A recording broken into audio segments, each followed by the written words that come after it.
अस्सलाम वालेकुम। आप देख रहे हैं वीएन पॉइंट और मैं हूं सारा खान। नाजरीन, पाकिस्तान में अभी एक हाई पॉलिटिकल ड्रामा अनफोल्ड हुआ। जैसे हमने देखा कि 26वीं आईनी तरमीम पास हो गई।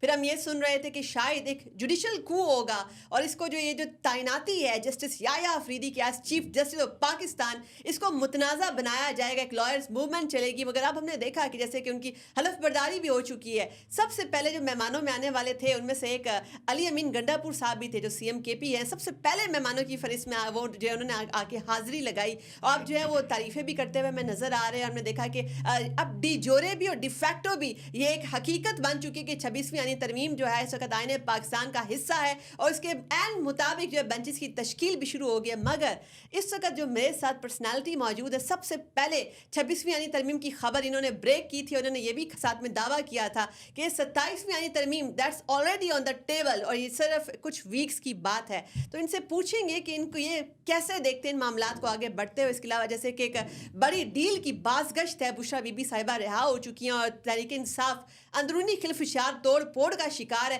कितनी ग्रुप बंदियां पार्टी के अंदर इस वक्त मौजूद है, कौन कौन सा धड़ा कौन लीड कर रहा है और आगे जो है मजीद पीटीआई के कितने जिसे कहते हैं टुकड़े होने, कितने ऐसे ग्रुप्स में बट जाना है। चूंकि हमने देखा कि बानी जो है वो इस वक्त जेल में है और वो इस वक्त चीज़ों को डायरेक्टली लीड नहीं कर सके। तो एक लीडरलेस पार्टी जो है इसका क्या मुस्तकबिल होगा, इन तमाम चीज़ों के ऊपर गुफ्तगू के लिए मेरे साथ मौजूद है काशिफ रफीक साहब। आप न्यूज़ वन के ब्यूरो चीफ हैं, आप सीनियर तजिया निगार हैं। आपके वक्त का बहुत बहुत शुक्रिया। आपने सबसे पहले खबर ब्रेक की थी कि 26वीं आईनी तरमीम पास होगी और उसके बाद 27वीं आईनी तरमीम भी पास होगी। अब आप क्या समझते हैं 27वीं आईनी तरमीम से हम कितना दूर हैं?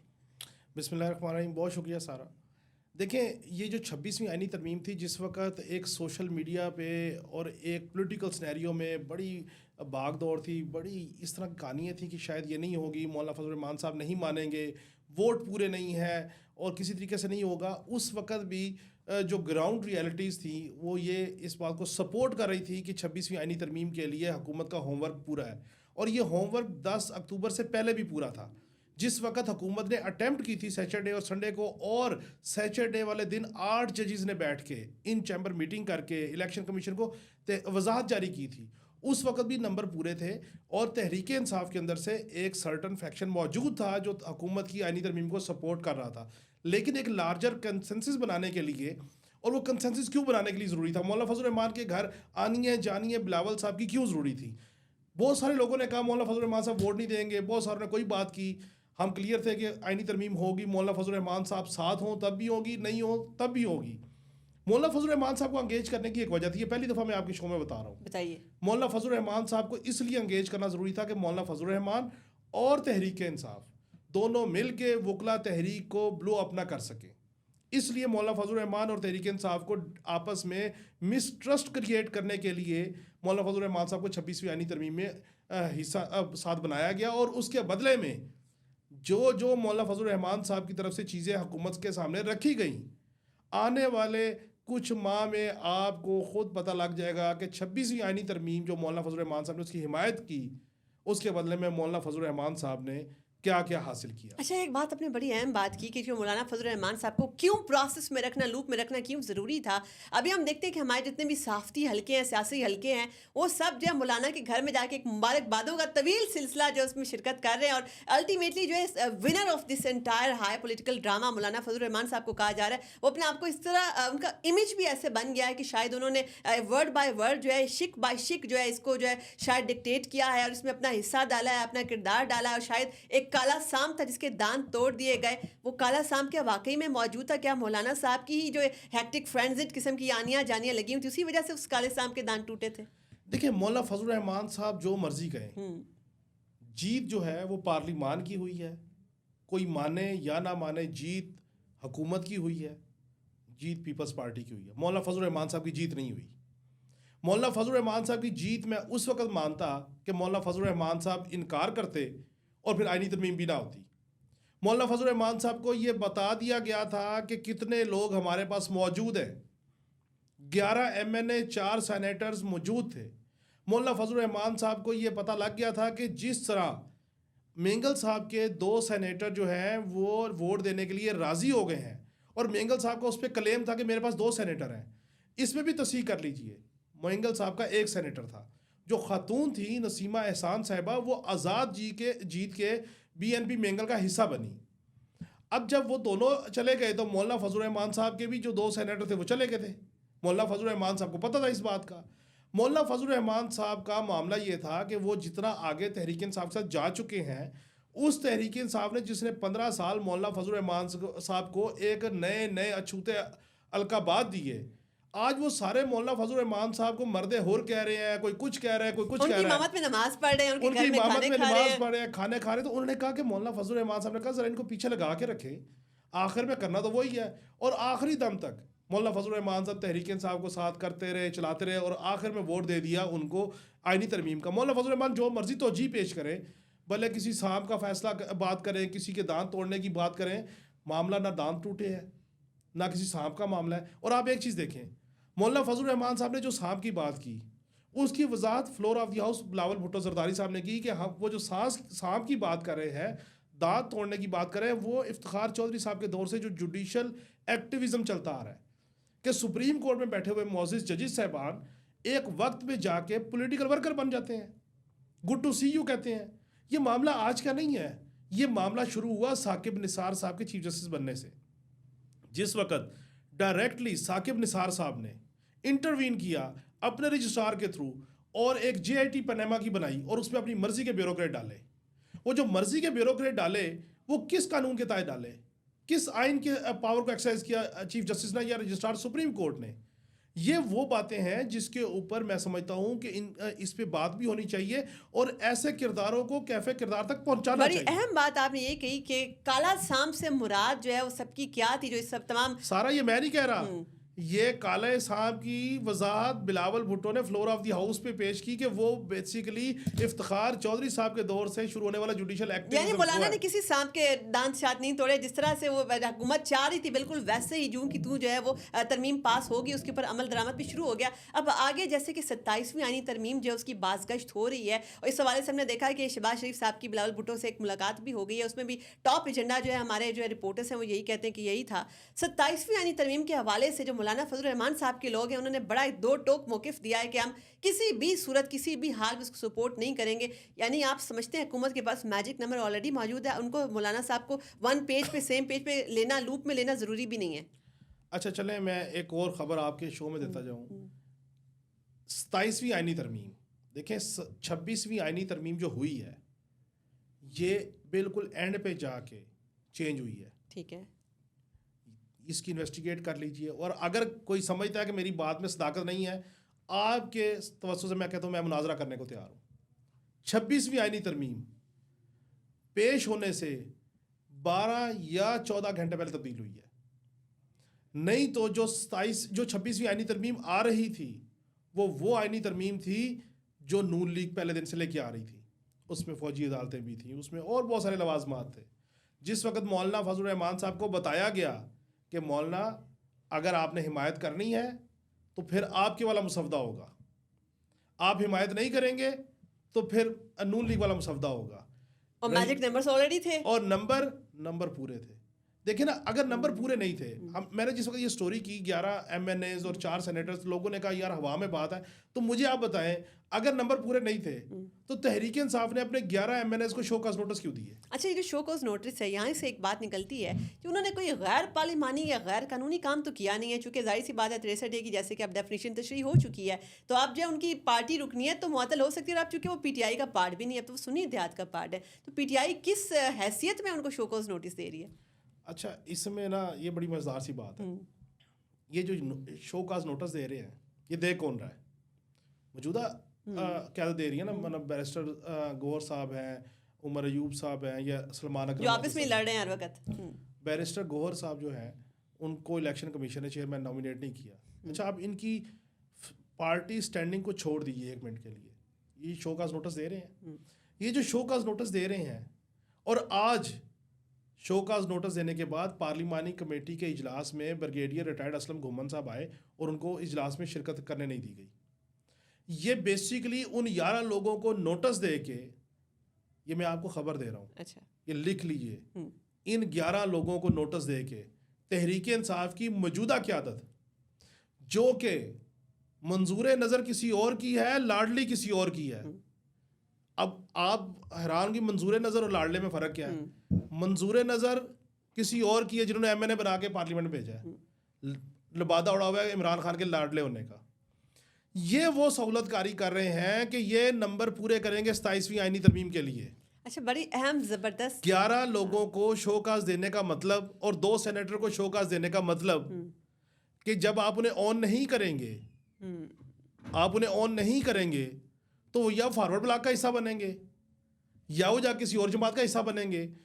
अब वो कहेंगे जी आप तो हमें ऑन नहीं करते, तो फिर क्यों ना हम नून लीग और पीपल्स पार्टी की तरफ चले जाएं, उनके आईनी तरमीम में सपोर्ट करें। आपने हमें घर से निकाल दिया, हम उनके घर जाके बैठ जाएं। सहूलतकारी वाली आपने जो बात की, चूंकि हमने देखा कि बड़े अरसे से जो है एक दूसरे की लॉयल्टीज़ पे ये भी शक करें, कभी शेर अफजल मवर साहब की लॉयल्टी पे शक करके उनको माइनस करवाते हैं। फिर अभी देखा हमने फैसल चौधरी एडवोकेट साहब की उसकी जो बड़ी ज़बरदस्त एपिसोड चली, आपस में लड़ाई हुई, दूसरे पर इल्ज़ामात लगाए। वो उनका मौक़िफ़ ये है कि जी मैंने तुमको असल पिक्चर बताई है खान साहब को, जबकि वो सलमान अकरम राजा साहब कहते हैं कि हमारा डिस्क्रेशन, हम जिसको मर्जी रखें, जिसको मर्जी आउट करें।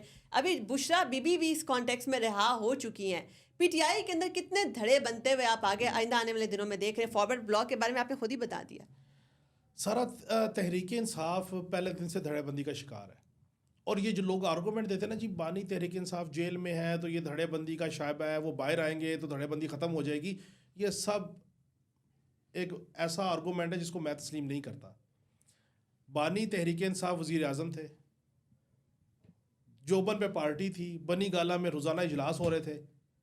हमने खुद कवर किए कि तहरीक इंसाफ में शाह महमूद ग्रुप और जहांगीर तरीन ग्रुप था, एक अलीम खान ग्रुप, अलीम, फिर वो जहांगीर तरीन ग्रुप के नीचे अलीम खान ग्रुप था, नीचे कोई और ग्रुप था, नीचे फिर वो एक मेन ग्रुप थे दो, उनके नीचे सब ब्रांचेस थी। तो ये तो बात तय है कि धड़ेबंदी इमरान खान के दौर से थी और आगे भी रहेगी। एक बात, मौजूदा सिनेरियो में तहरीक इंसाफ के 2 मेजर ग्रुप हैं, एक खैबर पख्तूनख्वा ग्रुप, एक पंजाब ग्रुप। अब खैबर पख्तूनख्वा ग्रुप के नीचे 3 सब ग्रुप हैं। एक ग्रुप को लीड करें असद कैसर, एक ग्रुप को लीड करें अली मीन गंडापुर, एक ग्रुप को लीड करें आतिफ खान साहब। 3 ग्रुप हो गए। पंजाब में 3 ग्रुप है, एक ग्रुप को लीड करें हमाद अजहर, एक ग्रुप है मियाँ असलम इकबाल का, और एक ग्रुप जो है उसको लीड कर रहे हैं शाह महमूद कुरैशी साहब। 3 ग्रुप वहाँ पे हो गए। अब ये 2 मेन ग्रुप हैं, नीचे 3 सब ग्रुप हैं। अब जो बुशरा बीबी रिहा हुई हैं, बुशरा बीबी की रिहाई के बाद बुशरा बीबी की अब सिंपैथी जो है वो चली जाएगी अली अमीन गंडापुर और मुराद सईद ग्रुप के साथ। वो किस वजह से? वो इस वजह से कि वो पावर में है और वो खर्च कर रहे हैं। देखिए ना, मैं हैरान हूँ इस बात पे कि किसी मीडिया ने क्यों ये बात स्टोरी नहीं लेके आया कि संजानी का जलसा होता है इस्लामाबाद में, ज़रा पूछे ना कि उसका खर्चा पैसा किसने दिया। उमर अयूब पार्टी के सेक्रेटरी जनरल थे, उमर अयूब ने 1 रुपया पार्टी फंड से नहीं दिया, रिकॉर्ड में कह रहा हूँ। और उमर अयूब साहब उस संजानी के जलसा करने के हक में नहीं थे। 1 करोड़ रुपया जलसे के लिए फंड अली अमीन गंडापुर ने दिया। अच्छा, यानी कि उनकी इस वजह से, चूंकि वो अली अमीन गंडापुर इस वक्त जो है वो केपी से बड़ा जो है लाओ लश्कर भी लेकर आते हैं और पार्टी को मोबिलाइज भी करते हैं। सूबे के वजीर आला हैं और अब सूबे में हालात इस नौयत के हैं कि अगर अली अमीन गंडापुर को वजारत आला से हटाया जाता है तो फिर वजारत आला हाथ से जाती है। दूसरी बात, असद कैसर साहब ने मौलाना फजल रहमान के साथ पींगे क्यों बढ़ाई? मौलाना फजल रहमान साहब इमरान खान के साथ हाथ मिला लेंगे, मौलाना फजल रहमान साहब अली अमीन गंडापुर के साथ हाथ नहीं मिलाएंगे। असद कैसर अली अमीन गंडापुर के ग्रुप के खिलाफ काम कर रहे हैं। असद कैसर चाहते हैं कि पार्टी की चेयरमैनशिप मुझे दी जाए, क्योंकि मैं स्पीकर रहा हूँ, मेरा इमेज बेहतर है, मैं सबसे बात कर सकता हूँ, गुफ्तगू कर सकता हूँ। अली अमीन गंडापुर सब चाहते हैं कि पार्टी की चेयरमैनशिप मुझे दी जाए। अच्छा, इसका मतलब ये हुआ कि इस वक्त तो अंदरूनी जो है ओहदों के ऊपर लड़ाइयाँ शुरू हो गई हैं और ओहदों की इन लड़ाइयों के पीछे पार्टी और बानी पीटीआई के बारे को सब भूल गए। जैसे कि इस वक्त वो बाहर निकल कर फैसल चौधरी यही बात कह रहे हैं कि हमने इतनी ज़्यादा लड़ाइयाँ बढ़ गई हैं कि बानी पीटीआई की किसी को परवाह नहीं, बल्कि एक तो ये भी तासुर देने की कोशिश करें कि ये सब ये चाहते हैं कि बानी पीटीआई हमेशा के लिए जेल में ही रहें और ये यहाँ पर जो है लीडरशिप इनके हाथों में रहे। एक और बात ये बताइए कि बुशरा बीबी साहिबा की जो रिहाई है वो क्या किसी डील का शाखसाना है, या जैसे कि पीटीआई इसको वेहेमेंटली डिनाई करने की कोशिश कर रही है कि नहीं जी ऐसा कुछ नहीं है? देखिए, तहरीक इंसाफ की हिस्ट्री है, इन्होंने कभी सच्ची बात नहीं मानी और इन्होंने सोशल मीडिया पे गलत ट्रोलिंग की। गो के इस शो के जब ऑन एयर होने के बाद मुझे भी बहुत शदीद हद पे तनकीद बनाया जाएगा, शायद आपको भी तनकीद का निशाना बनाया जाए, कोई पता नहीं गालियाँ शालियाँ भी पड़ जाए, लेकिन बहरहाल मेरा काम जो मेरे पास इंफॉर्मेशन है वो हमारा काम जो सच्चाई है वो लोगों को बताना है। देखें, मुझे ये बताएं, बानी तहरीक इंसाफ ने उनकी निजी ज़िंदगी की बात करो, 3 शादियाँ की, जमाइमा साहिबा से की, जमाइमा साहिबा को जब डिवोर्स दी किसी को एग्जैक्टली डेट पे नहीं बताया, रेहाम खान साहिबा से शादी की डेट, निकाह की डेट मुहर्रम की थी, अनाउंस बाद में किया गया। ये मैं नहीं कह रहा, ये रेहाम बीबी खुद अपनी किताब में लिख रही हैं, वो हयात है, उनसे पूछिए आपका निकाह कब हुआ था, और उसके बाद आपने एक ड्रामा किया था फैब्रिकेटेड निकाह सेरेमनी का और वलीमे की सेरेमनी का। मुफ्ती साहब मौजूद है यहाँ पे, पूछें ये डेट एग्जैक्ट थी। फिर आ जाइए तीसरी शादी पे, तीसरी शादी का केस आपके सामने अदालत में गया, निकाह किसी टाइम पे हुआ, बताया किसी टाइम पे। अब ये बानी तहरीक इंसाफ का एक औरा है, ये उनका करैक्टर। अब मुझे बताएं नीचे फॉलोअर कैसे होंगे, ये क्यों कर बताएंगे कि CBMs हो रही हैं।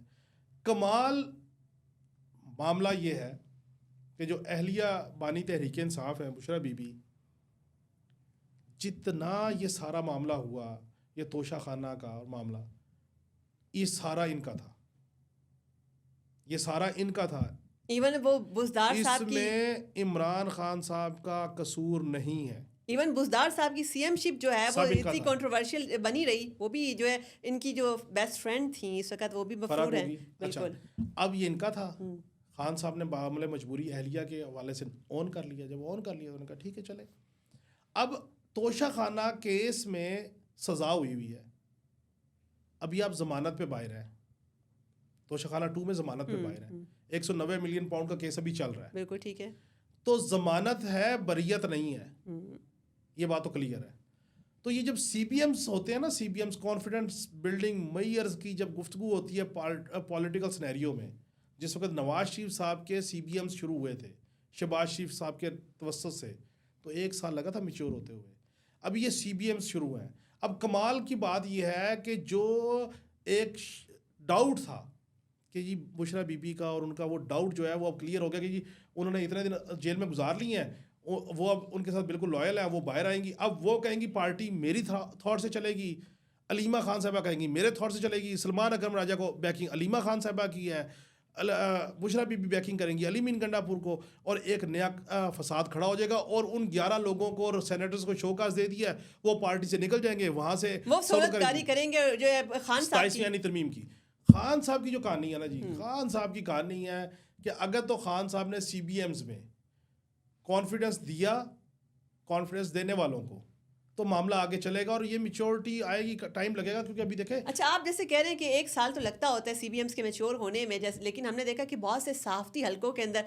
शायद ये खबर खुद से उड़ाई जा रही है कि खान साहब की रिहाई नवंबर में पॉसिबल होती हुई नजर आ रही है। ये भी क्या CBM का पार्ट है? सारा आप सोशल मीडिया पे लिखें कि खान साहब की रिहाई की तारीख कौन कौन सी आई, हर महीने का नया, अगले महीने की तारीख है। इवन अभी जो ईदें गुजरी हैं पहले उनका मैं कह रहा deadline हूँ रखी हर हुई महीने अगले महीने की तारीख है। क्या नजूमी, क्या सहाफ़ती, मेरी बिरादरी के अकाबरीन, मैं तो छोटा सा तालिब इल्म हूँ, और क्या दूसरे लोग, रिहाई देखिए रिहाई कैसी होनी है, कोई रिहाई ऐसे तो नहीं होनी कि एक बंदे ने जाके ऑर्डर देना कि रिहा कर दे और रिहा हो जाना है। रिहाई अदालत से होनी है। जैसे अभी बुशरा बीबी ने जी, जमानत ली ना, जमानत ली, जमानत होगी, जमानत के बाद आप बाहर आएंगे, 9 मई के केसेस आपके ऊपर पड़े हुए हैं, 190 मिलियन पाउंड की ट्रायल हो रहा है, रिहाई होनी है, किसी वजह से होनी है, किसी तरीके से कहाँ से होनी है, एब्सोल्यूट नहीं होनी। और मैं आपको एक बात बताऊँ, 3 अटेम्प्ट किए हैं इमरान खान ने इस सिस्टम को डीरेल करने की। एक, जब जनरल फैज़ को उन्होंने आर्मी चीफ लगाने की कोशिश की और पिंडी जाके बैठ गए, फ्लॉप कर गया वो प्रोजेक्ट उनका।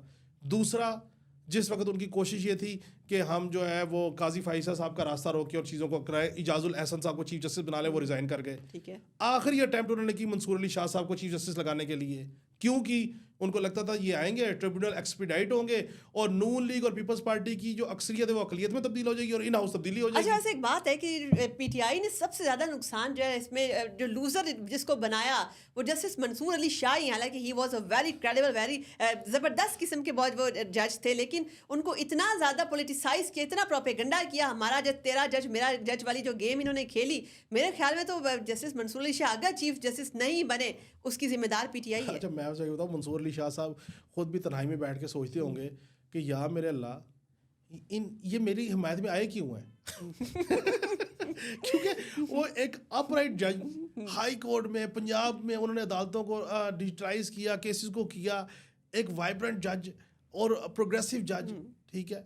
और मतलब आप देखें कि उसके साथ इन्होंने ऐसा क्लब इन किया, सिर्फ एक मामला था, सोशल मीडिया पे ट्रोलिंग करने वालों का था कि इस थंबनेल के साथ हमारा सौदा बिक रहा है, वो बेचते चले गए और मसूर अली शाह साहब का इवन कि इन्होंने अब तक जिस फिगर को भी अपने साथ अटैच किया उसका एंड पे अंजाम यही वगैरह। मुख्तसरन आप जाते हुए हमें ये बता दें कि हमने देखा कि अब अमेरिका के बाद बरतानिया की तरफ से भी, बरतानिया के भी जो पार्लियामेंटेरियंस हैं उनकी तरफ से खान साहब की रिहाई का बड़ा पुरजोर मुतालबा सामने आ गया। और उसमें अगर हम देखें कि बहुत सा बैकग्राउंड जो अमेरिकी कांग्रेस के लोग भी हैं और ये जो बरतानी पार्लियामेंट के लोग भी हैं, इनका बहुत सारों का जो बैकग्राउंड है जो खान साहब की सकत बैकिंग कर रहे हैं, वो बहुत ही शदीद किस्म की यहूदी नस्ल परस्त भी हैं। और इस सकत जो है वो ये जो पैलेस्टाइन के अंदर, गजा के अंदर जो कुछ कत्लो गारत हो रही है वहाँ पर जो है वो उसको कंडोन भी कर रहे हैं। और इसके अलावा उनका एक लफ्ज़ भी गजा और लेबनान की जो कत्लो गारत इसके वाले से उनके मुंह से नहीं निकला, लेकिन उनको यहाँ पर बानी पीटीआई के ऊपर होने वाला जुल्म जो है वो वहाँ बैठ के भी नज़र आ रहा है। देखिए, मसला ये नहीं है, मसला ये है कि पाकिस्तान को पॉलिटिकली डिस्टेबलाइज करना और इकोनॉमिकली अंधेरों में लेके जाना, ये इंटरनेशनल एजेंडा है। इसमें इंडिया इन्वॉल्व है, इसमें इसराइल इन्वॉल्व है, इसमें किसी हद तक अमेरिका भी इन्वॉल्व है, ठीक है। अब इंडिया और इसराइल इस एजेंडे पे काम करें कि पाकिस्तान में स्मूथनेस हो, क्योंकि अगर पाकिस्तान में पॉलिटिकल डिस्टेबलाइजेशन ख़त्म हो जाती है तो यहाँ पे जो इकोनॉमिकल ग्रोथ है वो उसकी स्पीड डबल हो जाएगी। अब उसके लिए बाहर के लोग अंदर के सहूलतकारों को इस्तेमाल करके ये काम कर रहे हैं। बाहर के लोग, बाहर का सरमाया, बाहर की चीज़ें अंदर के सहूलतकारों के सर पे ये काम कर रहे हैं। इसकी एक बड़ी वाज़ेह मिसाल है, आप सोशल मीडिया पे खुदा न खासा एंटी स्टेट गुफ्तगू कीजिए, आप एंटी जुडिशरी गुफ्तगू कीजिए, प्रो पीटीआई और उनके काबरीन के गुफ्तगू कीजिए, आपको पता ही नहीं लगेगा आपका वीलॉग, आपका ट्विटर कहाँ से कहाँ पहुँच गया। और आप हकाइक पे गुफ्तगू कीजिए तो आपको अल्लाह के फजल करम से पता नहीं लगेगा गालियाँ कैसे पड़ गई। सो ये सारा सोशल मीडिया ट्रोलिंग जो है डिस्टेबलाइजेशन को हवा देने के लिए, कंट्रोवर्सीज को ब्लो अप कराने के लिए, ये सारे सोशल मीडिया के लिंक्स भारत से मिलते हैं। और इसके अलावा एक और पाकिस्तान में दहशतगर्दी, इंसर्जेंसीज वाया अफगानिस्तान हो रही है पाकिस्तान में। क्यों? कि अगर पाकिस्तान में अमन हो गया तो इकोनॉमिकली हम बूस्ट कर जाएंगे। आप देखें ना, 328 या 30 रुपए का लीटर पेट्रोल था, आज 247 पे आया। हुकूमत की कोई ना कोई वर्किंग होगी। स्टॉक मार्केट इस तेजी से नए रिकॉर्ड रोजाना की बुनियाद पर कायम हो रहे हैं। आखिर में एक मैं आपको बताऊं, सारा इसमें ना मैं समझता हूं कि कसूरवार हुकूमत भी है। अच्छा, क्यों? हुकूमत को अपना केस लड़ना ही नहीं आया। आप मुझे एक बात बताइए, हालांकि हर तरफ से अच्छी खबरें आ रही है मुआशी फ्रंट के ऊपर। आप मुझे बताइए कि आज 24 घंटे में कितने लोग हैं जो पाकिस्तान की ग्रोथ को, उसकी पॉजिटिव इसकी इकोनॉमिक ग्रोथ को, उसकी चीज़ों को फ्लैश कर रहे हैं। आपने बड़ी ज़बरदस्त बात की और इसी पर हम इख्तिताम करते हैं, नोट करते हैं कि स्टॉक मार्केट जो बुलंद तरीन सतह के ऊपर इस वक्त पहुंच गई है, रोजाना की बुनियाद पर नए रिकॉर्ड्स बन रही है। हमारी ब्रेकिंग न्यूज़ क्यों नहीं है, हमारे तमाम मीडिया के ऊपर इस वक्त हाईलाइट क्यों नहीं हो रहा? आपने बहुत अहम नुकता उठाया, इसी पर हम एंड नोट करते हैं कि चूंकि पाकिस्तान को डिस्टेबलाइज करना एक इंटरनेशनल एजेंडा, इंटरनेशनल कॉन्स्पिरेसी का पार्ट है। और हम ये देखते हैं कि जो तमाम आप इन डॉट्स को अगर आप मिलाएं, हम देखते हैं एक तरफ ज़ायनिस्ट लॉबी और एक तरफ जो है इंटरनेशनल एक्टर्स बाहर से बैठ के पाकिस्तान के अंदर कॉन्स्पिरेसीज करते हैं। यहाँ पर बैठे हुए सोशल मीडिया एजेंट्स को, यहाँ पे जो अकाउंट्स चलते हैं उनके जरिए से इंसर्जेंसी फेक न्यूज़ फैलाई जाती है। नौजवानों को जब भी पाकिस्तान एससीओ समिट या कोई अहम डेलीगेशन यहाँ पे आने वाला होता है, नौजवानों को भड़का कर जो है सड़कों के ऊपर लाया जाता है। वो एक लीडरलेस किस्म की सिचुएशन होती है। उनको खुद पता नहीं होता कि अपने मुल्क को बंद करके अपने मुल्क की इमलाक को नुकसान पहुंचा के उनको क्या अचीव होने वाला है। और सबसे अहम बात यह है कि बहैसियत साफ़ी हम लोगों को बड़ा रिस्पॉन्सिबल रोल किरदार अदा करना होगा, क्योंकि हमने देखा है कि पाकिस्तान की इकोनॉमिक फ्रंट से बड़ी ज़बरदस्त खबरें आ रही हैं। हमने देखा कि रेमिटेंसेस रिकॉर्ड सतह पे इजाफा हुआ है, हमारी एक्सपोर्ट्स कैसे बढ़ रही हैं, महंगाई डबल डिजिट से सिंगल डिजिट के ऊपर आ गई है, हमारी स्टॉक मार्केट की परफॉर्मेंस देख लें। मगर ये हमारा एजेंडा क्यों नहीं है? हम अपनी आवाम तक ये वाली बातें क्यों नहीं पहुँचा रहे? आज जो है मैं इसी क्वेश्चन के ऊपर अपनी इस पॉडकास्ट का इख्तिताम करती हूँ। अपनी मेज़बान सारा खान को दीजिए इजाज़त। अल्लाह हाफ़िज़।